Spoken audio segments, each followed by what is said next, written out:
do Albert Einstein. Não pretendemos que as coisas mudem se sempre fazemos o mesmo.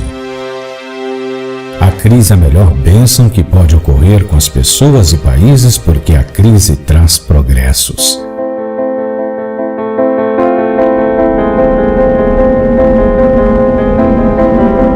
A criatividade nasce da angústia, como o dia nasce da noite escura.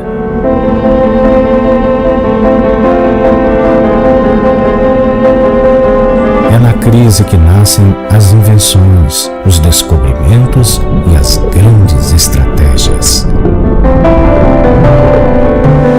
Quem supera a crise supera a si mesmo sem ficar superado. Quem atribui à crise seus fracassos e penúrias violenta seu próprio talento e respeita mais os problemas do que as soluções.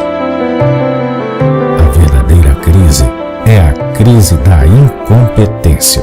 O inconveniente das pessoas e dos países é a esperança de encontrar as saídas e soluções fáceis.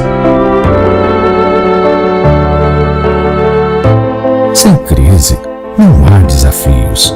Sem desafios, a vida é uma rotina, uma longa agonia. Sem crise não há mérito. É na crise que se aflora o melhor de cada um. Falar de crise é promovê-la e calar-se sobre ela é exaltar o conformismo.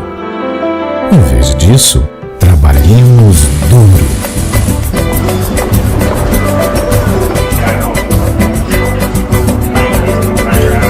Acabemos de uma vez com a única crise ameaçadora, que é a tragédia de não querer lutar para superá-la.